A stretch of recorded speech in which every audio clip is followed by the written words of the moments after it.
Thomas, Happy New Year. Happy New Year to you. FA Cup weekend. Yeah. You had a good, exciting time in the FA Cup last season, and until Swansea turned it around. I mean, I think I remember you for 60 minutes. You seemed to be in control of that game, so you know what the FA Cup's all about and how things can change around very quickly, and what a competition like this means to everyone. Yeah, 100%. I think last year we played Oxford in this round, and it was a very difficult game, and we won a late win with a penalty from Neil Maupay, and then we went to play against Barnet. First a crazy game, 3-3 at their ground, and then coming back to us. So, and then the game at Swansea where we were totally on top of the game, and then it flipped around. But that's cup football, and we're looking forward to the competition. And I really like the FA Cup. You obviously have had a lot of games in short succession. Yeah. Do you take the opportunity here to give some players who've been pushing for a start, or do you just do it on a player-by-player basis? How do you decide how you're going to line up? As you said, I think it's a mix of various things. We have had a really busy schedule, and compared to last year, we have at least, as I remember, at least 1 day less recovery before the FA Cup game, which means a lot. I think in general it's all mental, or most of it's mental. Of course, it's also physical, to keep pushing yourself and keep going. But this will be the fourth game in a row with only 2 days between each game, which is a very minimum of recovery time for the players to be ready.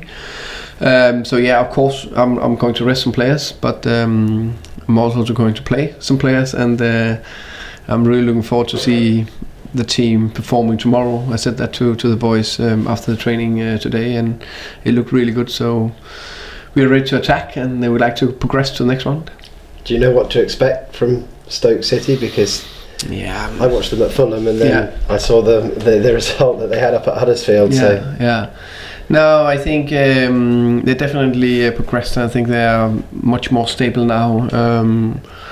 I think they will say that they still need to be, 100% safe in the championship to make sure they're not going to get relegated. But I'm sure they'll try to go for a little cup run and put a strong team out there, and we're ready for that, and we're looking forward to that.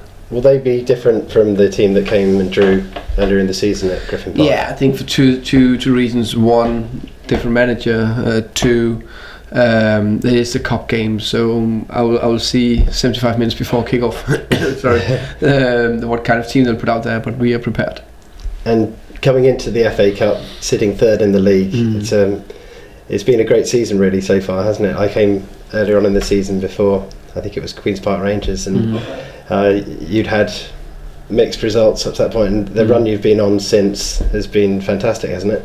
Yeah, we know it's been good.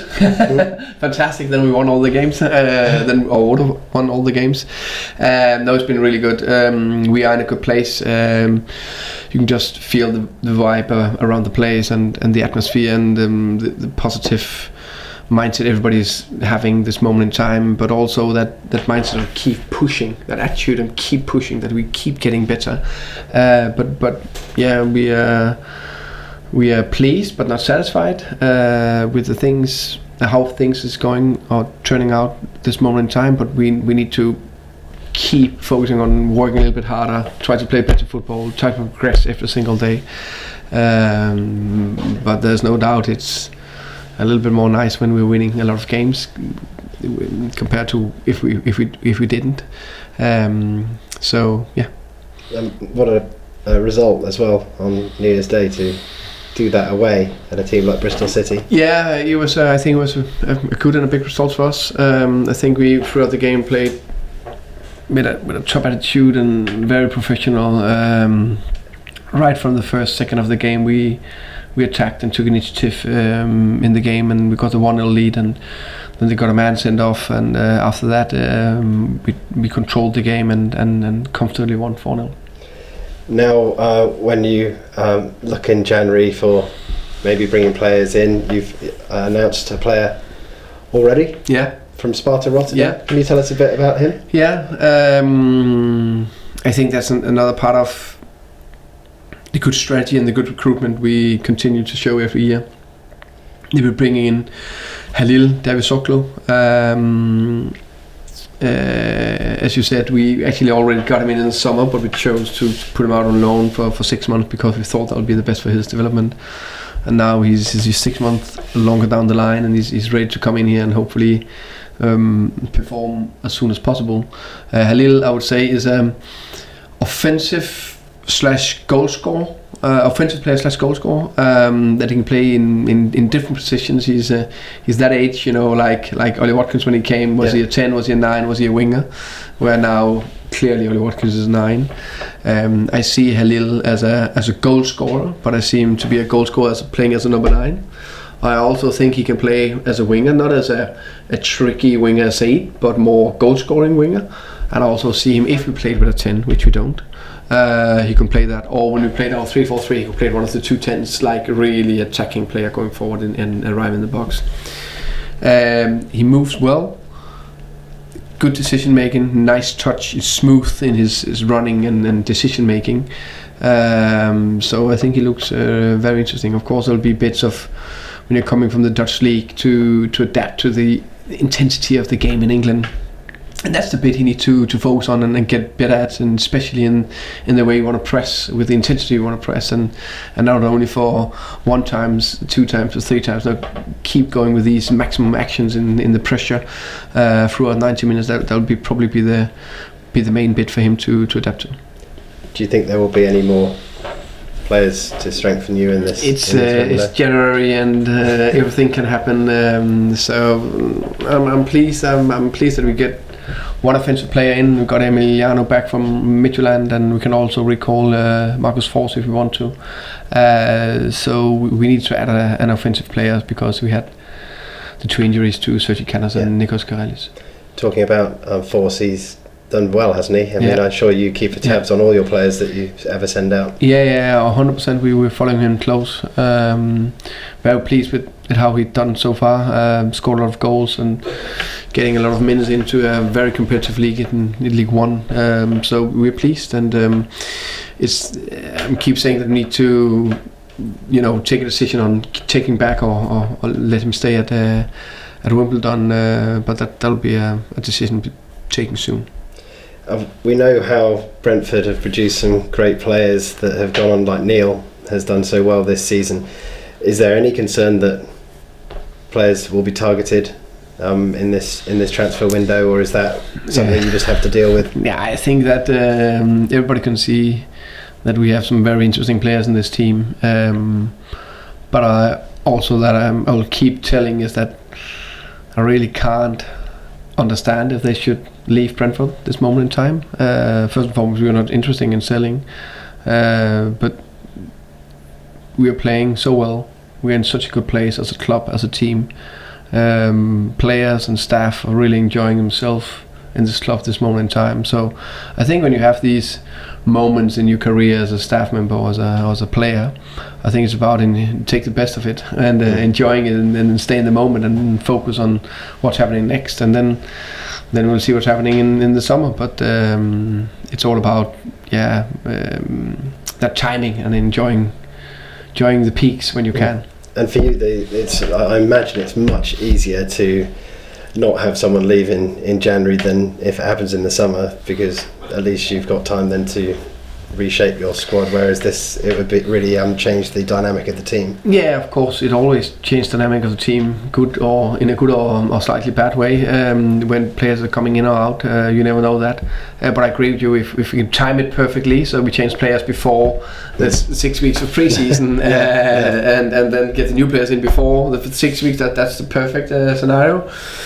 Most likely it will not be like that, but of course in January it can always happen. But it's part of being in the football world, and we're handling it if it's going to happen. But I'm pretty sure that everybody will stay here. And 2 other stories that came up this week: the kicking off 1 minute late as the mental health initiative to prompt people to think about the challenges that some people are facing. Are you, I'm sure, a big supporter of that and the club Yeah, 100%. I think it's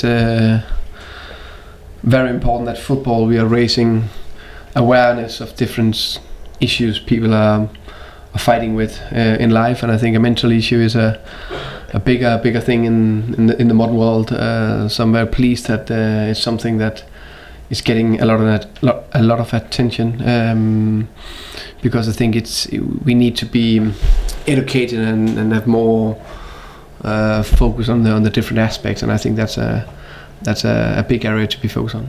And as a manager, you have people almost under your care, so are you even more aware of that you have to treat everyone slightly differently and be aware that people might be facing challenges? Yeah, 100%. I think we're working with people, a squad of 25 players, something like that, and a staff of at least 20 around the first team. And then there's all the people at the training ground, plus 20, 30 people more.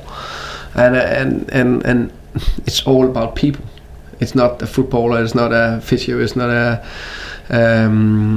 chef. It's about people, what they can do every single day to perform and do their job. And when you're working with people, you have it, I have it, a lot of crazy thoughts sometimes, and we need to control that. And I think that helps if we deal with people in the right way, especially talking to them. And this has probably changed a lot since you started in football. The awareness is a good thing, isn't it? No, yeah, it changed massively. I think when I started, you didn't even know what a psychologist was, and that's more and more into it. And now we're talking more about leadership and different leadership tools you can use to develop and get the best out of people, how they are. Not try to make them into something different. So no, I think it's a massive part. And we had the devastating news about Joe Finnis, a 25-year-old Brentford fan who was killed in the accident at Heathrow, or near Heathrow. Can you say what the club feel about that and what the club are planning? I think it's tragically. I think when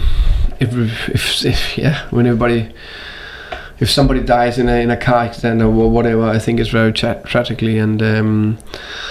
And on top of that, Joe was 25 years old, was so young, the life in front of him. So all our wishes and thoughts are going to his family, and I can't imagine how it must be to be in their place right now. I hope that the fans will arrange applause like they do sometimes, and I don't know, I'm not the expert on that, but in the minutes 25 or something like that, to do that, because I think it's important to do what we can to honor and pay respect to people in situations like this.